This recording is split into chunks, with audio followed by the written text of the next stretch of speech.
আপনার দরিদ্রতায় তো অসন্তুষ্ট হন কেন? আল্লাহ কিয়ামতে এই যে কোটিপতি গুলো দাঁড়ায় বলবে যে এদিকে আসো, জাকাত দিছো? আপনার দেখে বলবো যে যাও জাকাত দেওয়া লাগবে, মানে এই প্রশ্নই নাই।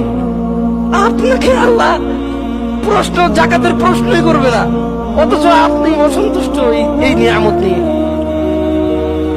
ধরেন একটা বাসের ভিতরে ঢুকলো পুলিশ, এখন জামাত শিবির চেক করবে, জঙ্গি জিএমবি চেক করবে, সব কটারে নামায় নামায় ব্যাগ ট্যাগ ঝাইরা যাবে, কোনো কুল্লি মুল্লি বুম টুম আছে কিনা চেক করতেছে। মানে খুব একটা, মানে বাংলাদেশে ধরেন আল্লাহ আসলে দিক, ধরেন একটা যুদ্ধ পরিবেশ। এই যুদ্ধ পরিবেশে যে কোনো একটা দলকে দমন করতেছে, উগ্রবাদী দলকে, জঙ্গি দলকে দমন করতেছে। এই সময় সবার চেক হচ্ছে। আপনার মতো 10 জন মানুষকে বললো যে যাও চেক করবেন না স্যার? আরে না না, তোমার কি চেক করবো, যাও। আপনি কি গর্ব করবেন নাকি আপনি মন খারাপ করবেন? আপনি যেই পথে ছিলেন, যেভাবে আছেন, আপনি বলবেন যে না রে ভাই, আমার এই চরিত্র আমি চেঞ্জ করবো না।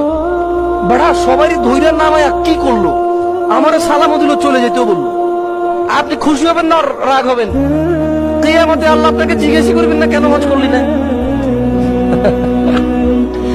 ওই দিন বিল গেটসকে, অত মুসলমান না, মুসলমানদের মধ্যে অনেক ধনী আছে না, এই ধরেন আল্লাহু আলাম, আল্লাহ কাকে জিজ্ঞেস করবে এটা আল্লাহর ব্যাপার।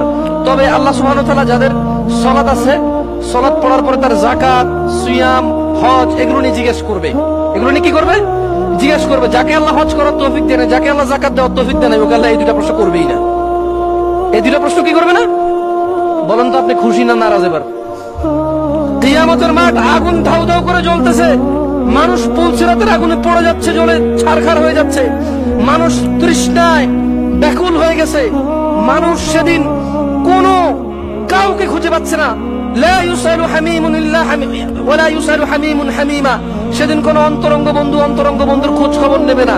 এমন একটা দিনে আল্লাহ আপনাকে প্রশ্নই করলো না। কি এটা ভালো কাজ না খারাপ কাজ? দরিদ্রতা খারাপ না? দরিদ্রতা খারাপ? আরে দরিদ্রতা কোন নিয়ামত জানেন আপনি? আমি বলছি না যে বড়লোক হওয়া খারাপ, নেগেটিভই নেই। বাংলাদেশের মানুষ সব বেশিরভাগ নেগেটিভই নেই।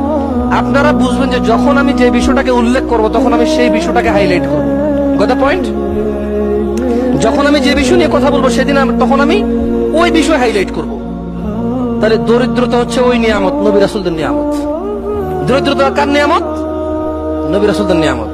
দেখেন আখলাক মানুষের জন্য কত উৎকৃষ্ট জিনিস, উত্তম জিনিস। এই জন্য নবী রাসূলদেরকে আল্লাহ দিছে। কাকে দিছে? নবী রাসূলদেরকে আল্লাহ দিছে।